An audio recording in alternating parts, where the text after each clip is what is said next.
સમજી લઈએ દ્રૌપદીનું પાત્ર જનરલ ક્વેશ્ચન તરીકે પણ પૂછાય, શોર્ટ નોટ તરીકે પણ પૂછાય. મોટે ભાગે જનરલ ક્વેશ્ચનમાં આવે. દ્રૌપદી તો મહાભારતના બધા જ પ્રસંગોમાં કેન્દ્રવર્તી પાત્ર છે. એની આસપાસ જ ઘટનાઓ બને છે, કેમ કે એ સહન કરતી નથી એટલે ઘટના એની આસપાસ આવી જાય છે.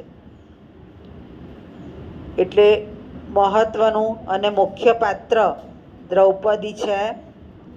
મહાભારતના દરેક પ્રસંગમાં એક કેન્દ્રવર્તી છે. હવે દ્રૌપદી છે એ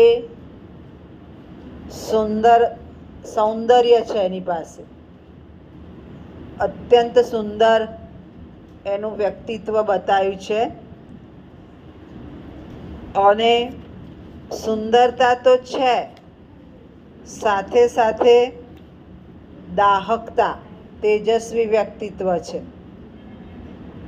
મારી દ્રષ્ટિએ એટલે આપણે આ વિરાટ પર્વ કહે છે એટલે બરાબર છે, પણ મનુસ્મૃતિમાં કીધું છે એના પરિણામ પણ દ્રૌપદીને આવ્યા.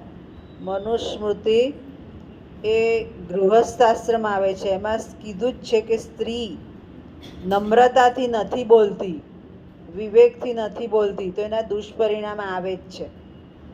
એ અહીંયા દાહકતા બતાવી છે, તેજસ્વીતા બતાવી છે. હોય તેજસ્વીતા હોય, દાહકતા હોય, પણ જ્યારે નમ્ર બનવું પડે છે ત્યારે બનવું જ પડે. કે ભાઈઓને નહીં બનવાનું? ભાઈઓ તો આપણા કરતાં પણ વધારે બને છે. કુટુંબનું ધરી જ એના ઉપર હોય છે, ફાધર ઉપર. એને તો જ્યાં પણ નમ્ર બનવું પડે ત્યાં એ સામાજિક નમ્ર બની જ જાય છે. એટલે એના વ્યક્તિત્વમાં જે તેજસ્વીતા છે, દાહકતા છે, દાહકતા એટલે દઝાડવું, એ જોઈ શકાય છે. શરૂઆતમાં જ જે પાસા રમવા આવે છે એમાં પણ એની દાહકતા છે કે અંધપુત્ર અંધ જ હોય. ખરેખર પેલાને દેખાયું નથી, નહીં જમીન એવી છે.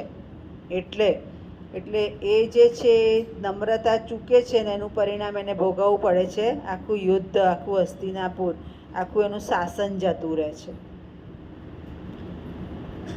ત્યાર પછી જોઈએ તો રૂપ તો છે, સૌંદર્ય તો છે, તેજસ્વીતા તો છે, પણ જે સ્ત્રીમાં હોવું જોઈએ આકર્ષણ, એ આકર્ષણનું તત્વ પણ એનામાં છે. જ્યાં જાય ત્યાં એ આકર્ષણ ઊભું કરે છે. દુશાસન સભામાં ખેંચી લાવે છે, ત્યાં પણ આકર્ષણ છે. અહીંયા પણ કીચક એની લંપટતા બતાવે છે, ત્યાં પણ એનું આકર્ષણ છે. કે આકર્ષણ એટલું બધું છે કે દરેકનું ધ્યાન પડે, અને એ આકર્ષણ છેવટે કામાંધમાં પરિણમે છે. ત્યાર પછી અજ્ઞાત વેશે રહવું, તો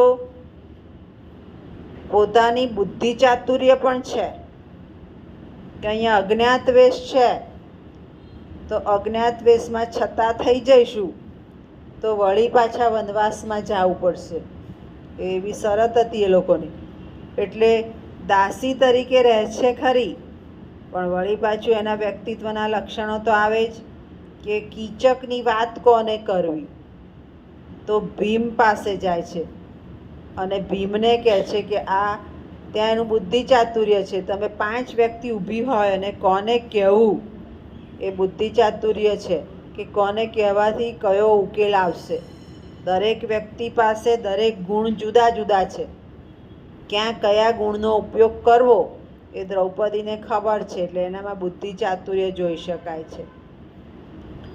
બીજું, એને ધર્મ પ્રત્યે અડગ શ્રદ્ધા છે કે જો સાચું કરું છું અને સાચાને દંડ આપું છું તો ધર્મ મારી પક્ષે રહેશે.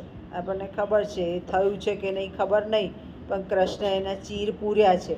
એટલે એમ કે ધર્મ છે એ હંમેશા સાચા તરફ જશે એવું દ્રૌપદી દ્રઢપણે માને છે. અને ગુણવાન વ્યક્તિ હોય, વિરાટ રાજા છે તો એ વિરાટ રાજાને સવાલ નથી પૂછતી, યુધિષ્ઠિરને પૂછે છે કે મને અહીંયા કીચક લઈ આવ્યો છે તો હવે એ કીચકનું શું કરવું. એટલે જે ગુણવાન વ્યક્તિ છે અને કોઈ કારણસર ચૂપ છે તો એને ખબર છે કે આ ગુણવાન છે અને એને અત્યારે પૂછી શકાશે નહીં, કારણ કે બધું ચાલતું હતું કીચકનું. એટલે નકામું પૂછીને આગળ જવું એની કરતાં યુધિષ્ઠિરને પૂછવું કે હવે આ પ્રશ્નનો ઉકેલ શું લાવો, કારણ કે આખો પ્રશ્ન ઊભો થયો તો યુધિષ્ઠિરના લીધે. એટલે ગુણવાન વ્યક્તિને ઓળખવાની પણ એની પાસે એક કળા જોઈ શકાય છે. આમ દ્રૌપદી છે એનામાં દરેક બાબતના ગુણો જોઈ શકાય છે. કેટલાક ગુણો એના અવગુણ બની જાય છે, પણ એ જો નમ્રતા દાખવે તો એ અવગુણ બને નહીં.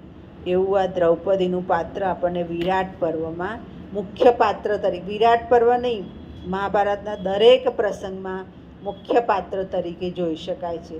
ખ્યાલ આવી ગયો?